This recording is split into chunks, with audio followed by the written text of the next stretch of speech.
Simba es un proyecto gratuito de promoción de la lectura. Ayúdanos a que nuestros libros lleguen a más gente compartiendo lecturas en las redes sociales. Si puedes y quieres, también puedes hacer una donación para mantener el proyecto y posibilitar que nuestra biblioteca siga creciendo. Las ciencias ocultas en la ciudad de Buenos Aires. Roberto Art. Artículo, crónica, ensayo índice a mis amigos Juan Constantini y Juan Carlos Guido Espano. Afectuosamente. Introducción. ¿Cómo he conocido un centro de estudios de ocultismo? Lo recuerdo. Entre los múltiples momentos críticos que he pasado, el más amargo fue encontrarme a los 16 años sin hogar. Había motivado tal aventura la influencia literaria de Baudelaire y Verlaine, Carrere Murger. Principalmente Baudelaire, las poesías y bibliografía de aquel gran doloroso poeta me habían alucinado al punto que, puedo decir, era mi padre espiritual, mi socrático demonio, que recitaba continuamente a mis oídos, las desoladoras estrofas de sus Flores del Mal. Y receptivo a la áspera tristeza de aquel período que llamaría leopardiano, me dije, vámonos. Encontremos como de 15 y la piadosa y joven vagabunda, que estreche contra su seno impuro, nuestra extraviada cabeza, seamos los místicos caballeros de la gran flor azul de Novalis. Abreviemos. Describir los pasajes de un intervalo harto penoso y desilusionador no pertenece a la índole de este tema, mas sí puedo decir que, descorazonado, hambriento y desencantado, sin saber a quién recurrir porque mi joven orgullo me lo impedía, llené la plaza de vendedor, en casa de un comerciante en libros viejos. Pues bien, una mañana que reflexionaba tristemente en el dudoso avenir, penetró en aquel antro, en busca de una historia de las matemáticas, un joven, de extraña presencia.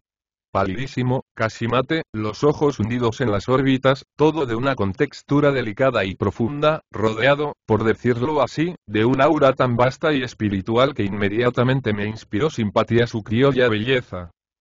Tratamos de encontrar tal obra, y en el curso de nuestras investigaciones por los polvorientos estantes, trábamos conversación.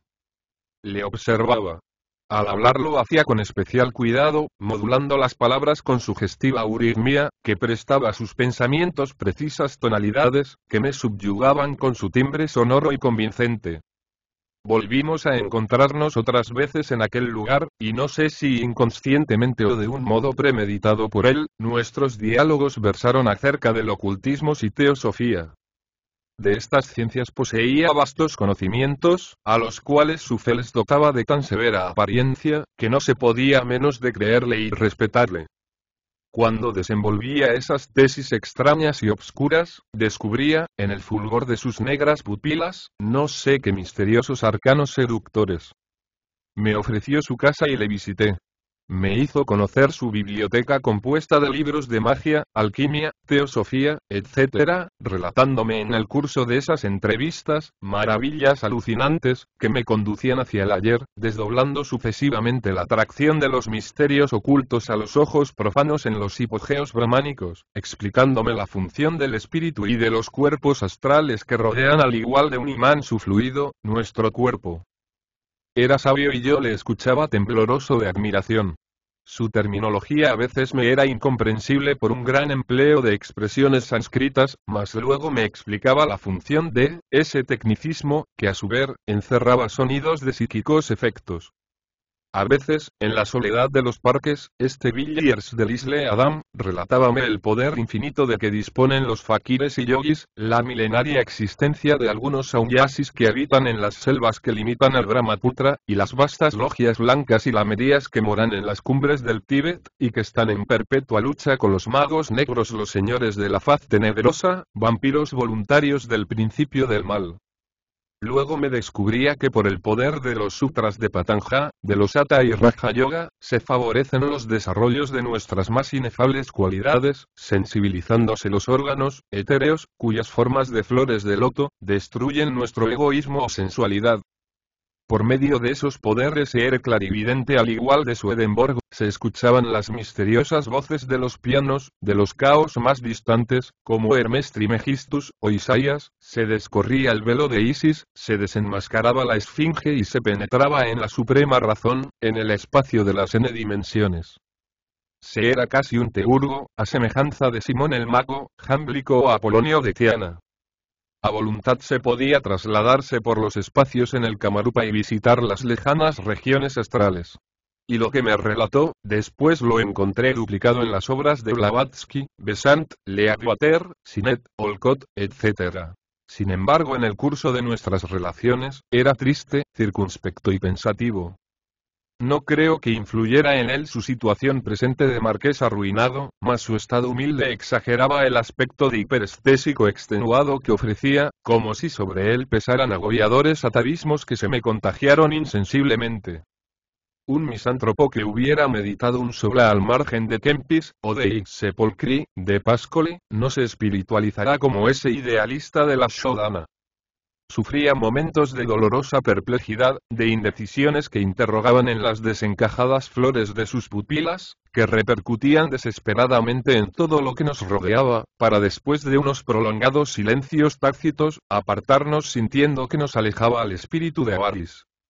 Yo creía, pero él debió intuir que el discípulo sería infiel al maestro. Período de las alucinaciones, decían los bestiarios de la Edad Media. Cuando una serpiente devora a otra serpiente, se convierte en dragón. Similar es el caso de un sensitivo, en quien actúan fantásticas influencias exteriores. Las funciones psíquicas se alteran, un nuevo elemento se integra al conjunto armónico de los otros, y acaba por absorberlos, por imponer su individualidad y carácter, a ese delicado engranamiento de impresiones y experiencias. Diríase que el sujeto pierde su centro de gravedad, y así taciturno, palpando la presencia de una inmensidad que le acorrala y abruma, acaba por perder la medida a que subordinaba sus actos anteriores. Wolverlitonen Zanoni y Nodieren Smarra, nos pintan con más o menos precisión el estado y característicamente el segundo, de un individuo que se ha sometido a esas prácticas que la antigüedad denominó infernales, esas prácticas en que eran sabios los titanes según Creuzer, y que perfectamente dominadas, nos harán poderosos como dioses, en el futuro, según Goethe. Alberto Samain da el ritmo de esa caliginosa noche de Walpurgis. El negro cabrón cruza entre la sombra obscura. Es noche roja y triste. Si la repetida lectura de esas fantasmagorías impregnadas de suspiros, la visión de las impúdicas sacerdotisas de la misa negra, invocando a Satán, con esta oración maldita de Agripa. Dies mies geseed bonoedes fdulema en itemaus, la inconsciente elaboración de aquel oriente de quimera, abrió en mi cerebro una grieta, a través de la cual vi todas las hipnóticas monstruosidades, ante las cuales hubiera sido impotente el perfume de la flor del éboro. Con Rubén Darío, pudiera exclamar. De Pascal miré el abismo y vi lo que pudo ver cuando sintió Baudelaire el ala del idiotismo. Ignoro cómo se verificó aquel singular proceso, mas de pronto, una ruda mano descorrió los pesados cortinajes del tiempo y el espacio, y vi. Una noche, tendido en mi lecho, pensaba, como de costumbre, en el modo de apresurar mi evolución espiritual para poder adquirir poderes maravillosos, cuando de pronto, cual si un viento formidable hubiese arrancado las tinieblas de mi estancia, vi una gris soledad infinita, áspera y terrible. Al helado, esperaba instintivamente, privo de pensamientos. Y esa llanura de escarchas opacas se pobló instantáneamente de pigmeos espantosos, de simios blancuzcos, obscenos y corcovados, que esquivos de mis miradas, se ocultaban vertiginosos en sus lívidas jivas, que clavaban en los hielos azulados, haciéndome gestos repugnantes y fantásticos. Hormigueaban todos los vientres glutinosos y obscenos, todas las bestiales expresiones. Luego se desmenuzaban en atmósferas pálidas donde flotaban, y en su lugar contemplaba desnudos cuerpos de mujeres magníficas, cuya cabeza había desaparecido pero cuyos senos gloriosos e impúberes, remataban en oblicuas pupilas mongólicas, que me aterrorizaban con los implacables destellos de sus crueldades viciosas en tanto que un viento profundamente sonoro, soplaba hacia lejanos horizontes, donde despertaba vociferantes tempestades. Así fue por largo tiempo, ya en la noche ya en el día. Donde mi vista se posaba, apenas la atención se distraía, sobre las paredes iluminadas por el sol, percibía rostros confusos de seres desconocidos, restos de ladrillos con estelas indescifrables, cual las del desfiladero de Wilch, ánforas grabadas donde resplandean en esmaltes fosforescentes, geométricas imágenes de bandidos como Kefren el egipcio, o Timur Lenk el mogol. Durante la noche, despertaba viajando por el espacio de esa espantosa y misteriosa región. Baladros que me erizaban la piel dejándome sudoroso de espanto, perros con cabezas de esfinges, más terribles que la esfinge tebana, satanes que me sonreían sardónicos, con su escarlata rostro arrugado, ciudades entre cuyas cúpulas de oro vivo existía una música ondulosa, dulcificada y embellecida en sus combas policromas, por la curva que imprimían a sus ritmos esas redondas cúpulas de oro, lejanas y distantes y me había desplomado entre las zarpas de Esmarra. Poseído por una inquietud perpetua e indominable, los susurros del viento me crispaban los nervios hasta desesperarme, y el sol, al iluminar los árboles, me angustiaba con su siniestro resplandor hasta hacerme sollozar. Repetía constantemente este versículo de Gorky. Sus ardientes ojos, me miran y me desean sus ojos taciturnos como el sol, cual si la música de este desesperado epitafio me diera la clave del monstruo, que la dama del mar siente cernerse sobre ella con sus alas negras y silenciosas. La logía teosófica fue presentado a la logía Vidharma. Imaginaba, desconociéndola con religiosa unción, la austeridad, lo hierático de aquel ambiente, mi espíritu ansioso de una superior idealidad que lo elevara por sobre las terrenas miserias, se complacía en sentirse conducido como los antiguos iniciados, por un hierofante, que dándole el ósculo de la paz, le lavara de toda mancha, para que se sintiera digno de sentarse junto a los inmortales. Suponía hombres purificados y sabios, buenos y humildes hasta donde la mansedumbre no es indignidad, creyendo que en sus palabras vibraría no sé qué divina premisa de vida mejor. Me conducirían hacia Palas Tritogenia por el sendero de la eternidad, por el camino de la gnosis, de la eterna sabiduría, la muy buscada, la muy querida. Y enternecido por mis propias reflexiones decíame. Soy el hermano menor, contemplando en ese período de expectación para mí inolvidable, pleno de una mística emoción, la ternura que palpitaba en los racimos de la vida. Había desaparecido ese desequilibrio, suplantado por una paulatina serenidad que soplaba sobre mi frente todos los religiosismos despreciados, todas las emociones de un gran evangelio humano, en cuyas páginas brotaran gloriosas como los Fioretti de San Francisco de Asís, los sueños de una raza, cuya savia fuera la que nutre de tintas a las rosas. Fue rudo mi desengaño. En lugar de todo lo que había soñado, idealizado, descubrí lo bajo y lo triste, lo vulgar y lo mezquino. Ya en mis vagancias había tenido ocasión de conocer muchas vilezas. Conocía el hastío y la maledicencia que rumía en las reuniones de los periodiquines de parroquia, donde el decir de Lorraine, se presencia la ignominia de los queridos compañeros, mas encontrar fundidos todos los defectos en el ambiente de una logia, de un centro de ciencia divina, eso me desconcertó.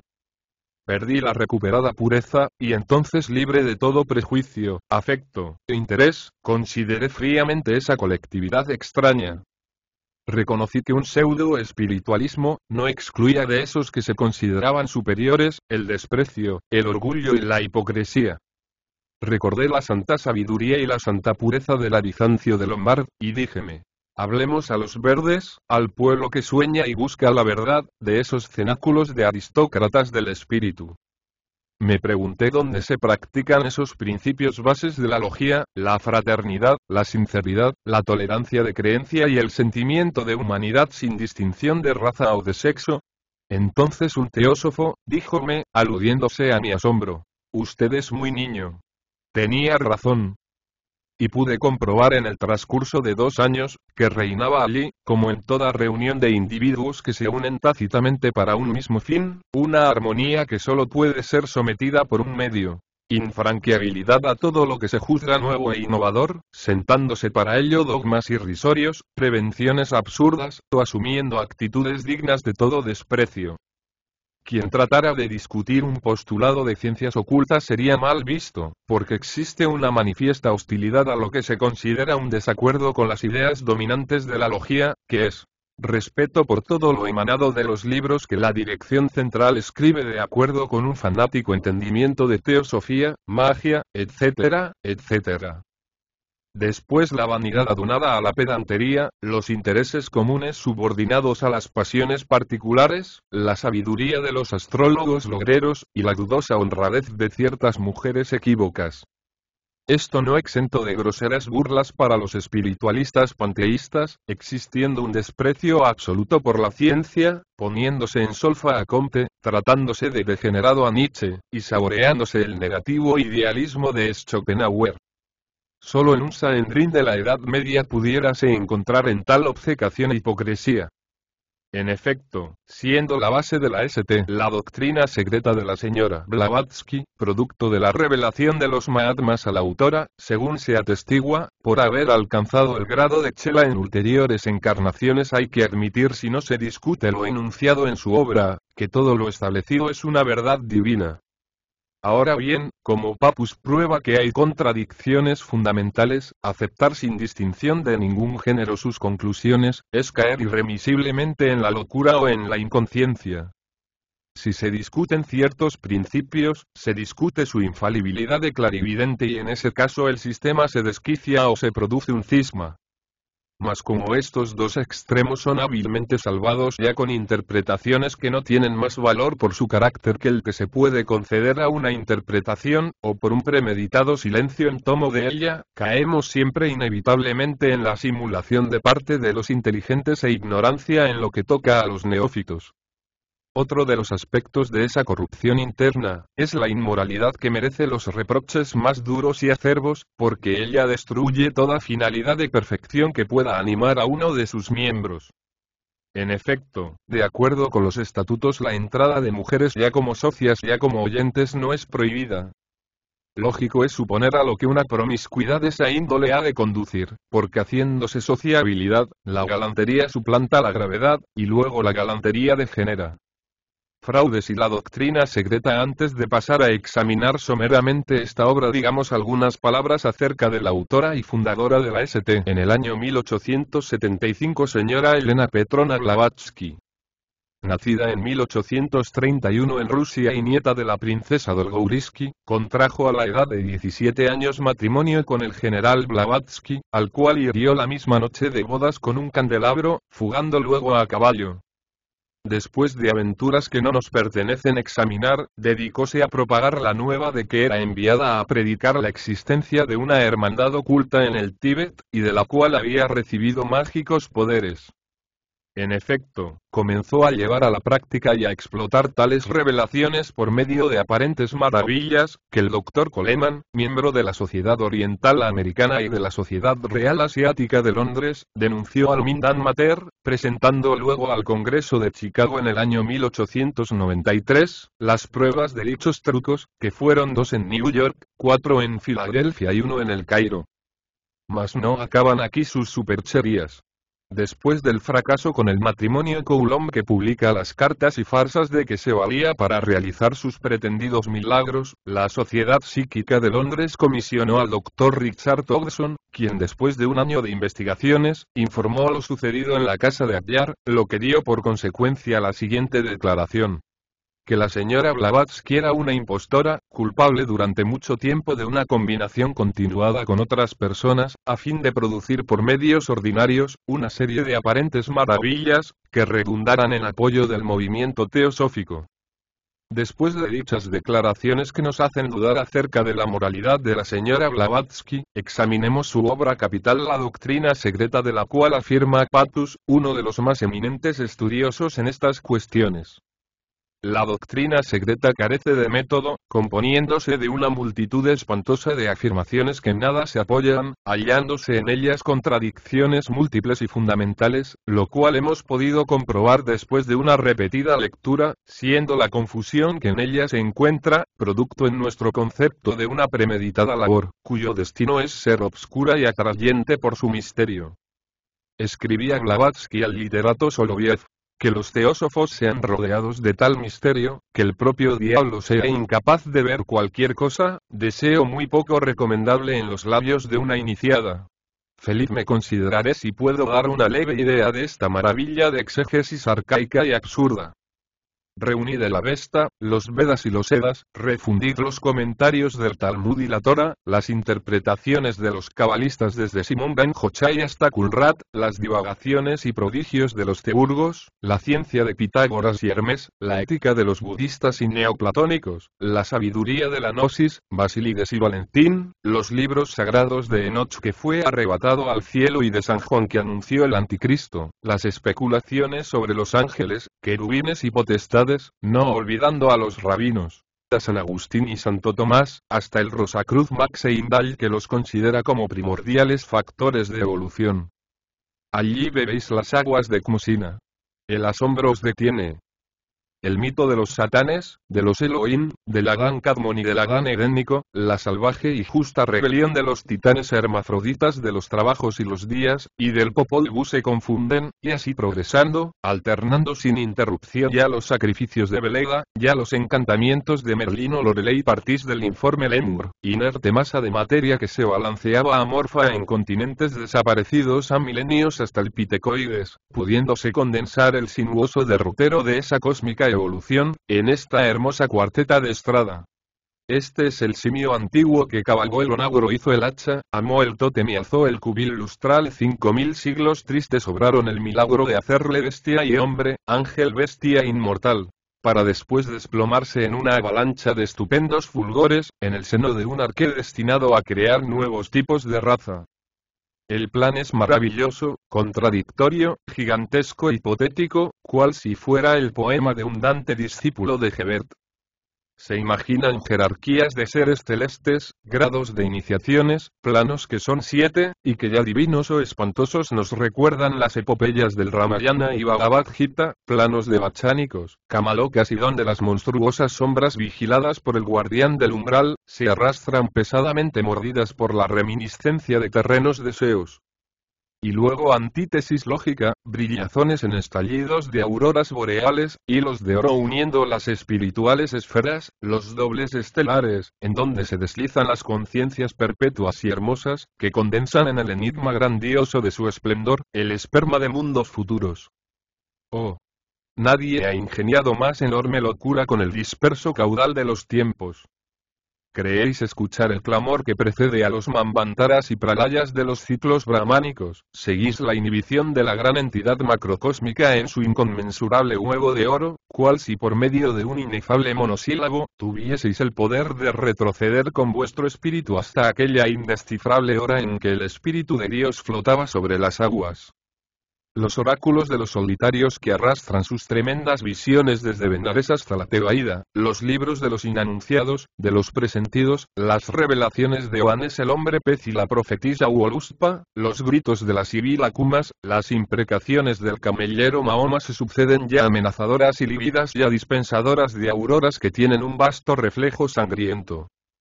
Si según Eupolómeno Babilonia fue construida por titanes que se salvaron del diluvio, podemos también decir que esta Babilonia esotérica ha sido construida con todas las preposiciones heréticas que se salvaron de la hoguera. Reviven en ella los Giborín, los Telchines, los Elfos y las Peris, las divinas venganzas de los dioses arbitrarios, los crueles castigos como el de Ixión, Prometeo, y Fenris, las bárbaras emboscadas como la de Marte y Adonis, las equívocas personalidades de Juno y Ganímedes, los cultos fálicos, los obscenos misterios de Baco o de Flora, y los secretos indescifrables como el 333 del Gran Oriente. Y luego, sombras que espantan con sus deformes cataduras, toda la fantástica bestialidad politeísta, los egipanos dragones e ipsilas, las quimeras, los basiliscos y vestiglos, los camellos voladores, los caballos dodecapedos como el de Uschensch el héroe, o de 8 cascos como el Stigler de Odín. Lo olvidado, lo casi indescifrable en los polvorientos palimpsestos tiene cabida, se extiende, se retuerce, renace y florece como el árbol del bien y del mal, la magia teúrgica y goética desde Simón el Mago hasta el normando Tritemo, de Comelio Agripa hasta el abate Constant, prorrumpe en sortilegios que diría se escapan del antro de Trofonio entre las acres humaredas del trípode de Delfos. Dijérase que la espelunca de Maebet está separada de Cueva de Zaratrusta por un dogma, tanto que se puede escuchar el roncear del cabrio de Méndez en tomo de grimoríos, pentáculos, abracadabras y gematrias, donde sonríe la sombría expresión del cornudo Satán. Este ilógico sueño tiene al igual del árbol Yggdrasil sus raíces en los 3 estanques del infierno, mientras que su cúpula desequilibra los cielos. Recopilad las quimeras de Heródoto, los disparatados descubrimientos de Olao Magno, las charlatanerías del fraile Oderico que descubrió en Tartaría un árbol de cuyos frutos nacían corderos, la fantasía de Ferdusi, el Homero persa, y tendréis la doctrina secreta. Refiere el titán Hugo que esculpió con bronce esta leyenda en una montaña, que cuando el siniestro Baiferos hubo llegado a la última profundidad, escuchó una tonante y amenazadora voz que le decía: Guaiferos, no cabes más, porque encontrarías al infierno. Análogamente se podría decir al que quisiera descubrir la verdad en ese caos: no cabes más porque encontrarías la locura. Bases de las ciencias ocultas. Estas son 3. Primero, las leyendas y doctrinas arcaicas, así como mitos, bajo cuyas formas simbólicas y esotéricas, se encubre una verdad solo al alcance de los iniciados. Segundo, las tradiciones antiquísimas de la magia. Tercero, los modernos fenómenos del hipnotismo, magnetismo, espiritismo y radioactividad. En las páginas que siguen, creo haber hecho notar, de acuerdo con las teorías de algunos eminentes estudiosos, la resurrección semi-espiritualista de las ciencias en general. En mitología ha acontecido algo muy semejante. Después de una desaplicada exégesis mitológica del Archer, Clavier, Bailly, David, etc., unos netamente ebemeristas y otros simbolistas, aparecen resumiendo lo substancial de estas dos tendencias: en Alemania el simbolista Creuzer, y en Francia el ebemerista Moreau de Jones. Dice este: un estudio comparado, de las leyendas que se refieren a la infancia de los pueblos, nos ha comunicado esta doble convicción. Primero, que las cosmogonías, teogonfas, etc., proceden de un fondo común. Segundo, que el Génesis, el Avesta, las teogonías de Sancho Nieto y de Hesíodo, indican los periodos sucesivos de una misma historia, que ha tenido una idéntica región por teatro, añadiendo más adelante, al referirse a los misterios dionisios, panateneos y cavirios. Eran objeto de universal veneración, en los que quisieron iniciarse los hombres más ilustres, sin duda porque bajo el velo religioso hallaban el conocimiento de los sucesos que interesaban a la existencia primitiva de las naciones que según Diodoro habían sido descoyuntadas en la universalidad de su unión por una catástrofe. Antes de ese desastre, Urano, Saturno, Neptuno, Osiris y Oanes eran los grandes pastores de hombres en esa única edad de oro. Idénticas suposiciones que hace Creuzer, quien al entrar a examinar los maravillosos elementos de la mitología, impregnado de un fabuloso misticismo, escribe al referirse a las razas de aquellas épocas, cuya sabiduría supone, les había sido comunicada por una hermandad sacerdotal, bajo la forma de símbolos que recibían directamente por inspiraciones del Teos. Parece que no se trata de hombres como nosotros, sino de espíritus elementales dotados de una maravillosa vista de la naturaleza de las cosas, del poder de sentirlo todo, y comprenderlo de cierto modo magnético. ¿Qué realidad hay bajo estas afirmaciones? No podemos menos que reconocer una filiación histórica, etnológica, filológica y mitológica de las razas con Creuzer y Moreau. Y si avanzamos aún más, podemos admitir con el abate Brasseur de Bourbourg, que la cuna de la civilización humana, fue un continente intermedio entre la América Central y el Asia. ¿Qué valor se puede conceder a tal aseveración? Un estudio elemental de la mitología no dejará de inclinarnos favorablemente a tal hipótesis. Así, encontramos al Wodan de las tradiciones escandinavas y germanas, en los mitos tzendales y en el país de Oaxaca, figurando también al frente del calendario michoacano Odón, que guarda estrecha analogía con Odín, rey escita, llamado también Wodan. Ofnir, serpiente, es el sobrenombre de esta divinidad nórdica, que como el Wodan mexicano, es descendiente de la raza de serpientes, Chan, siendo hijo de Imox, como Odín de Ymir, ambos progenitores primeros sobre la tierra. Otra divinidad escandinava, Thor, jefe de los ases, nos interesa por su similitud con el Hathor egipcio y el Astor mexicano. Respecto a los idiomas, vemos que el alfabeto fonético de la nación maya es semejante al egipcio, en tanto que el lenguaje según Le Plongeon es en 2/3 partes confundible con el griego. Los hombres americanos cruzaron alguna vez el continente europeo por esa fabulosa isla, la Atlántida, nombre de origen americano, que según el manuscrito troano desapareció hace 18,000 años. No podemos menos de recordar que los Edas, así como el Kalevala, mencionan a los Jotun, hombres negros. ¿Serían estos los mexicanos? Creemos el problema solucionable, pero concordamos con la opinión de Grote, que en su Historia de Grecia, recuerda que es imprudente buscar en los mitos un sentido alegórico. Sin embargo, y vemos aquí un triple nudo establecido entre la historia, la religión, y la metafísica, cuya consolidación, teniendo por bases los modernos experimentos del psiquismo, es el neoocultismo actual, cuyas raíces se nutren con la memoria de la primitiva magia. Así a Aarón convirtiendo su báculo en serpiente, Saúl invocando por intermedio de la pitonisa de Endor la sombra de Samuel, Ulises instruido por Circe interrogando a Tirsías el hermafrodita, Periandro consultando a su esposa que ha asesinado, nos demuestra que la antigüedad conoció esas prácticas que Isaías aconsejaba no usar, y que la ley romana castigaba con la pena capital.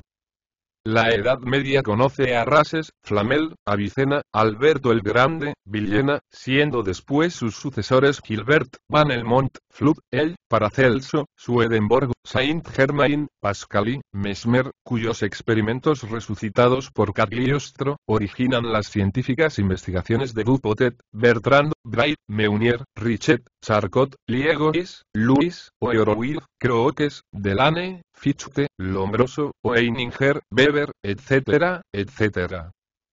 Ahora bien, la base de estas creencias, que en un principio eran hipótesis, reposa sobre la teoría de los fluidos y de un cuerpo etéreo, compenetrando nuestro organismo, argumentándose que la existencia de una materia completamente sutil no está en pugna con las últimas concepciones de la atomística. Ya en 1849, el químico Reichenbach publicó una memoria que sintetizándose se reduce a lo siguiente. Ciertos neurópatas, sensitivos en extremo, perciben en la obscuridad rojizos vapores luminosos, que se desprenden del cuerpo humano y que denominó fluido ódico, cuya acción dinámica fue probada por medio del odómetro o el biómetro. Mas estas radiaciones no solo tienen su origen en nuestro organismo, sino también en las materias inorgánicas, como tuvo ocasión de demostrarlo antes el célebre químico Berzelius. Más adelante el Dr. Baraduk, miembro de la Academia, da acerca de estas corrientes magnéticas la siguiente ley. En el hombre hay dos naturalezas, la del hombre animal, y la del hombre pensante. Cada uno de estas naturalezas tiene sus vibraciones características, que registra el biómetro y que impresionan las placas fotográficas. No mucho después los profesores Blondiot y Charpentier descubren las proyecciones autorrádicas visibles por medio de una pantalla cubierta de sulfuro de calcio, a semejanza de Gottsped que observa que éstas impresionan directamente una placa sensibilizada. ¿Y cuál es la fuente principal de estas luminosidades obscuras? Charpentier da como zonas radioactivas esenciales, los nervios y los músculos, agregando más adelante. Tengo razones para creer que el pensamiento no expresado, la atención, el dolor, el espanto, el esfuerzo mental dan lugar a una emisión de rayos, que obran sobre la fosforescencia. De acuerdo entonces, creo que no repugnará a nuestra razón admitir el tan discutido doble etéreo, porque la periferia del conjunto de radiaciones fisiológicas constituye un segundo cuerpo, reproducible en caso de extrema actividad por la cámara obscura, como se puede ver en las sesiones espiritistas. Ahora bien, ¿qué son estas tan citadas radiaciones, que descubiertas por Roentgen fueron estudiados por Rutherford, De Vierne, Lodge, Lorentz, Crookes, Sagnac, Beaumont, Henry, Niewenglowski, Trott, etc.? Dice Le Bon, que las precisa exactamente. La radioactividad, como ha dado en llamársela, es un fenómeno común, es la doctrina de la disociación universal. En definitiva, si se reflexiona sobre este postulado se reconocerá lo que constituía el argumento esencial del equivocado espiritualismo, a ser la existencia de un doble, fotografiable que perdura, después de nuestra muerte, se convierte en la negación de dicha afirmación, porque ese mal llamado doble, radiación de un carácter poco conocido, es la prueba más evidente de la paulatina desintegración de nuestro organismo, dado que la materia, como específica Molinari, es una forma estable de la energía, nada más. Cerraré este capítulo con aquellas palabras del famoso esteta inglés Ruskin, que no debe olvidar todo estudioso que se dedica a las investigaciones de lo abstracto. La substancia de las cosas lejanas no resiste al tacto. Concepción teosófica del cosmos tárida del mármol al enunciar las sustancias que constituyen nuestro universo constan de dos partes, éter y electrones, cuyas combinaciones forman los distintos cuerpos da el logaritmo expresión de las últimas irrefutables hipótesis científicas. En efecto, si partimos de lo infinitamente pequeño, el átomo que Lodge y Thomson clasifican como un mundo sideral, determinando su masa y velocidad, hasta el profesor Fournier que da la ley de que los átomos del universo son a los soles, lo que los electrones a un planeta y si continuando, llegamos hasta Jules Félix que nos muestra el mineral como una entidad orgánica que nace, crece y muere, y que Bose en la Facultad de Calcuta, ha alcanzado a dar los diagramas de su sensibilidad, quedamos perplejos. La inmediata idea de una espiritualidad inaccesible, se presenta a nuestra conciencia y dudamos. La concatenación es terriblemente hermosa. Veamos, si no. El profesor Martin Kuchuk sienta la teoría de que el macrocosmos es un inmenso océano de materias, cuyas formas son modalidades de un centro energético, idéntica conclusión a que llegan los profesores Rosmi y Félix en sus estudios de plasmogenia. Así Kuchuk entra a considerar el Sol como un generador de corrientes magnéticas, que nutren al mundo. Y tal hipótesis, aventurada si se quiere, casi deja de serlo, ante las declaraciones del astrónomo Yankee Edwin Aulty, que estableciendo que el Sol no es luminoso ni emite calor, lo juzga como un inmenso depósito de radio, cuyas emanaciones cruzando a pasmosa velocidad los espacios interplanetarios, en su choque con la atmósfera se transforman en calor, luz, electricidad y magnetismo. ¿Cuál es el objeto de esta síntesis? Dar una leve idea de la infinita gradación de inmensidades, que comenzando en el microorganismo no acaban su evolución en los astros, para hacer así resaltar aún con más dureza, la concepción teosófica del cosmos. ¿Hasta dónde hemos descendido? Helo aquí expuesto en un diagrama que copio de la genealogía del hombre de Annie Besant, y que es la constitución divina y espiritual, dirigente de nuestro sistema solar. Ridícula e inadmisible, solo hubiera podido tener acogida bajo el reinado de los faraones o Ptolomeos, pero hoy si no se estuviera seguro de la seriedad de la autora, se creería que es el entretenimiento de algún desocupado sofista. Así se suplanta a Kepler por el heptas, la ley por el genio, lo incognoscible por el abracax, el deber por Kaulakau. De acuerdo con este plano sinóptico, los dioses directores que impulsan nuestra actual evolución son los Pitris, los señores lunares que hace 18 millones de años descendieron a la Tierra, separando de su cuerpo etéreo un germen de vida con la interna potencialidad de forma humana. Se me objetará que el hombre es descendiente del simio, mas según Annie Besant los monos antropoides son hijos de dioses lunares rebeldes, y de mujeres de la tierra, como en el falso libro de Enoch, los titanes han sido engendrados por ángeles. Un ligero examen de esta teogonía y cosmogonía nos permitirá comprender la concepción teosófica. Como todas las mitologías, sienta por base del universo, el logos trino, idéntico a la Trimurti, Brahma, Vishnu y Shiva, a la Trinidad escandinava, Odín, Thor y Freya. De este supremo Emet emanan los 7 espíritus solares, que los indios denominan Aditi, los persas Amsaspendas, los judíos Epirot y los musulmanes arcángeles. Este plan de creación es similar al de la Merkaba, donde del Adán Kadmon, prototipo del hombre divino, emanación prístina del verbo, surgen, en concéntricas esferas los mundos espirituales al principio, pero que se materializan a medida que se alejan del seno divino. Así hallamos, así luz vivienda de los Pasupin, espíritus celestes, Bria morada de los Malachín, querubines y serafines, y de los Ben y Elohim, espíritus subordinados, Gesira, poblada por los Klipot, espíritus elementales, y por último Asia, residencia del hombre. Estas divisiones idénticas a las de la mitología india, nos conducen a través de una intrincada evolución al núcleo del universo, al regazo de la divinidad. Ahora bien, en torno de estos 7, en una órbita más lejana del centro se hallan las 12 jerarquías creadoras, de quienes dependen los fuegos divinos, el fuego y el éter, el fuego, éter y agua, las mónadas, los demonios, los dioses solares y lunares. Literatura teosófica. Cuando Paul Bourget murmura pensativo, quién sabe si algunas energías del misticismo casi abolidas no despertarán y si nuestra humanidad no verá de nuevo un período análogo al de los alejandrinos y los gnósticos y más exactamente de los brahmines. Puede decirse que anuncia el advenimiento de una dolorosa realidad, manifestada en los centros de ocultismo, magia y rosacrucismo.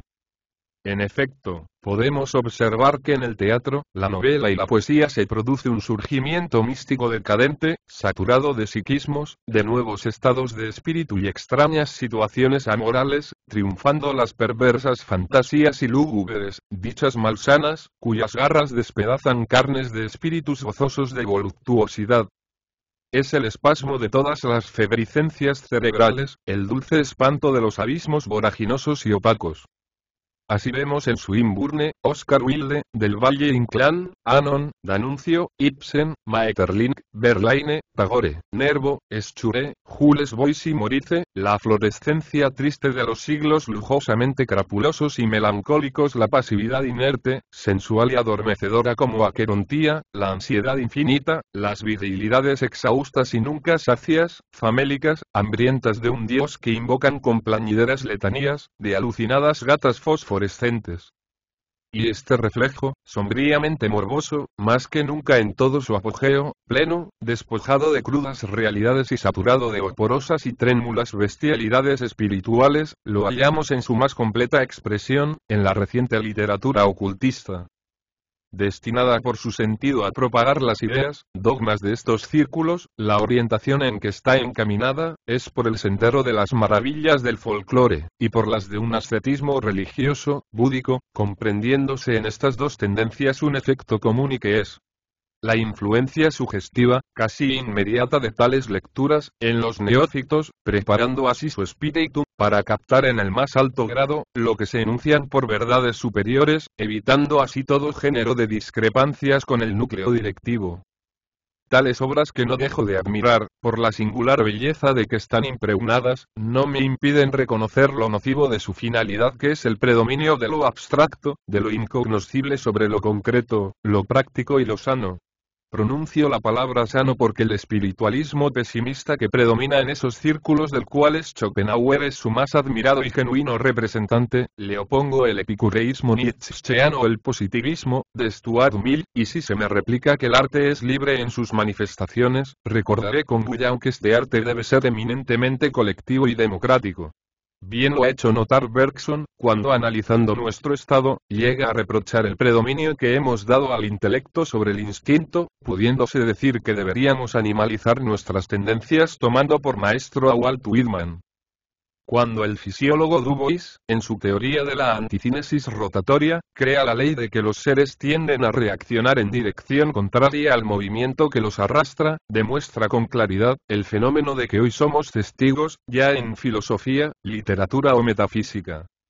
Hay una tendencia general a retornar al nebuloso y pasado ayer, se siente la nostalgia de los milagros, de las maravillas agoreras y de las obscuridades tumultuosas que también parecen satisfacer las indefinidas ansiedades de nuestras organizaciones, excesivamente nerviosas y desgastadas de hijos de la ciudad, a quienes la exageración del naturalismo ha guiado hacia el misticismo, como lo indica Gómez Carrillo. ¿Y cuáles son los efectos de estas narraciones, trasunto de Poe o del persa Atar? Dice Max Nordau en un postulado aplicable a nuestra tesis. Las obras sexuales psicopáticas excitan en los seres la perversión análoga de hormiga e inconsciente, y les procuran vivos sentimientos de placer, que ellos consideran de buena fe estéticos o intelectuales, cuando en realidad son sexuales, más asíntotas a estas armoniosas fugas de sentimientos mórbidos, casi oleosos son, el despertar de un nuevo estado complejo y gris, en la que el doliente se pierde en las encrucijadas de una nueva ciudad que flota en él y junto a él, sobre y bajo él. La alucinación, que espantado oculta el que la padece porque quizá recuerda estas simbólicas palabras de Poe. Hay secretos que no quieren ser dichos. El señor Leopoldo Lugones, que ha estudiado excesivamente la doctrina secreta para no poder evitarnos de recordar ciertas partes de ella en su hermosa obra A las fuerzas extrañas, plantea magistralmente un hecho impresionante, el caso de un ocultista que ha perdido la conciencia común de las cosas, y que a causa de ello está sumido en una espantosa desesperación, y es la del hombre que percibe su doble inmóvil, que continuamente le mira con dos espantosos ojos de simio y... Vemos fin. He visto en manos de niñas de 8 a 15 años de edad, cuyos padres imprudentes las conducían a la logía, libros de la índole ya citada, cuyo efecto en esas tiernas mentes infantiles tan propensas a la sugestión, no se hará esperar. ¿Qué decir de este continuo sostenido de curiosidades mágicas o misterios arcaicos, cuyas impresiones subsisten la mayor de las veces a través de la edad, como nos lo pinta el doctor Descurets en su Medicina de las Pasiones? Es doloroso y la realidad lo será aún más, si la colectividad no trata de poner un freno o una ley a estas agrupaciones, donde germina una futura y delicada degeneración. Orientación política. Entramos aquí a examinar dos tendencias, política y religiosa, que si bien en apariencia pueden ser contradictorias, se consolidan en el siguiente enunciado. El objeto de la St., sin prescindir de sus miras de ocultismo, es asegurar por medio de un intercambio intelectual, las relaciones de Oriente con Occidente, permitiendo a este extender su dominio en el anterior, por medio de un neobudismo adaptado a las circunstancias. Se me objetará que tal conclusión es ridícula y aventurada, mas he aquí las palabras del cónsul argentino, en la India, señor Fbasaldúa, en el prólogo de su interesantísima tesis sobre el origen del idioma y de la raza vasca. En Benares tuve ocasión de conocer a la eminente teosofista Annie Besant, joven inglesa patriota, que ante y sobre todo, trata de formar en los jóvenes hindúes sentimientos de adhesión y lealtad hacia el gobierno inglés. Esa es su misión. Esta declaración, de cuyo significado se podría dudar, y que encierra toda una proyección para el porvenir, déjanos satisfechos cuando recapacitamos en las declaraciones de la señora Besant, actual presidenta de la St., quien califica con una ligereza imperdonable, la emancipación de los Estados Unidos del norte de la tutela de Inglaterra, como un disparate incalificable. Más adelante en la misma obra, entrando a juzgar próximos acontecimientos sociales que a nuestro entender domina imperfectamente, la señora Besant, oscilando entre las hipótesis sociológicas de Novikov y Bakounine, plantea con mucha seguridad una futura federación de estados, bajo la hegemonía de Inglaterra. Esto último es desde un punto de vista teosófico una declaración semioficial incitando a comulgar con tal idea, que en las logias se juzga inspirada por entidades superiores, o como un producto de su clarividencia, lo que nos demuestra que la presidenta de la St. se ha equivocado o que las entidades que la inspiran son falibles, porque como vemos no es Inglaterra la llamada a ser guía de las naciones, sino Estados Unidos del Norte, o Rusia, líderes ambas, de dos tendencias eminentemente sociocráticas. Orientación religiosa. Nuestra misión es restaurar el budismo y barrer el cristianismo de la tierra, decía Blavatsky al espiritualista Alexander, olvidando estas palabras, que pronunció a siglos el rey hindú Asoka. En toda forma de religión se hallan buenas enseñanzas que practicar. Ya lo hace notar Guille, que ambas religiones se asemejan por su espíritu de ascetismo y dulzura, que impregna la moral evangélica, aunque el budismo, como opina Fournier a pesar de su grandeza, es demasiado místico y contemplativo en su moral, donde la idea de derecho no existe en ella, a la inversa del cristianismo, cuyo dad al César lo que es del César, dijérase que es la base inspiradora de Justiniano, siendo como lo dice Eucken no una religión salvadora de carácter metafísico, sino ético. Esto es, su finalidad principal no está en conducirnos de un mundo de la apariencia a un ser esencial como las religiones indias, sino que coloca la realidad entre lo bueno y lo malo y reclama un nuevo mundo fundado en la vida personal, y el amor eterno. Mas la contundente afirmación de Blavatsky no deja de llamarnos la atención. Se suplanta una religión por otra, cuando los elementos constitutivos y morales son obstáculos para la marcha de la sociedad, pero dentro del actual orden de acontecimientos, la organización eclesiástica no perjudica de ningún modo la orientación de la colectividad, porque se es libre de creer o no, y ateo o espiritualista las creencias no nutren materialmente a nadie. Ahora bien, si la fundadora de la St. combate la sede pontificial, no podemos menos de reflexionar que toda agrupación de individuos cuyas ideas armonizan, organizan un núcleo director de sus intereses materiales o espirituales, y que en este mismo caso se encuentra el cristianismo cuya residencia es Roma, a inversa de la teosofía cuya presidencia reside desde la fundación de dicha sociedad en la sagrada ciudad de Benares. Examinemos ahora los principios fundamentales del budismo acerca del cual no han podido menos de reflexionar negativamente Muller, Quinet, Renan, Pompeyo Jenner, etc., etc. Y helos aquí enunciados. Dice Buda sometido a las tentaciones de las demoníacas hijas de Mara. Yo quiero el cuerpo sucio e impuro y los deseos son semejantes a las espadas, a los dardos y a las picas. Su pesimismo espanta, ennegrece al sol. Ved religiosos dice las 4 venerables verdades. El dolor, el origen del dolor, el impedimento del dolor, el camino que conduce al dolor. ¿Cuál es el impedimento del dolor? Es el apaciguamiento sin que nada quede, y el impedimento de este deseo que se renueva sin cesar. Impedir el deseo, aniquilarse, he ahí el ideal de este trágico príncipe demasiado humano, que ha renunciado a todo, porque todo es ilusión, no hay creación, no hay vida ni nada. Después de lo transcrito nos parece inútil todo comentario. Suprimamos el deseo en la vida y habremos acabado con ella. Pero demos fin a esta ardua tarea, en la cual nos hemos propuesto poner de relieve los defectos de una institución, que por su carácter anormal trata de evocar periodos de taumaturgia, de establecer todo lo que ha sido desechado por la sensatez, tratando de propagar una religión cuyo efecto hemos conocido en el pueblo indo, y que nos merece una última crítica en 2 sentidos. Primero, por sus afirmaciones que la razón no puede admitir, y que aceptadas por la fe, conducen por sucesivas gradaciones a la locura, como bien lo ha dicho el señor Ingenieros, refiriéndose a la obra de la señora Blavatsky. Segundo, por su organización. Esto ya nos muestra su carácter arbitrario y oscilante. Los presidentes y miembros directores de tal institución se nos presentan como entidades superiores e infalibles. Han vivido muchas vidas, han sido directores de humanidades en este o en otro planeta, conocen los arcanos, sus miradas han escrutado en los designios de Dios y han recibido las inspiraciones del pleroma, como los gnósticos. ¿Qué sería de la humanidad en tal estado, de acuerdo con su deseo? No puedo menos de recordar la ciudad de los locos, de Soizarreilly. Me dirijo a todos los estudiantes de ocultismo. Nuestro siglo y los venideros, más que vanas especulaciones metafísicas, más que inútiles conocimientos del más allá, nuestro siglo, necesita hombres exponentes de una evolución cuyo fin debe consistir, como ha dicho Saint-Simon, en la perfección del orden social.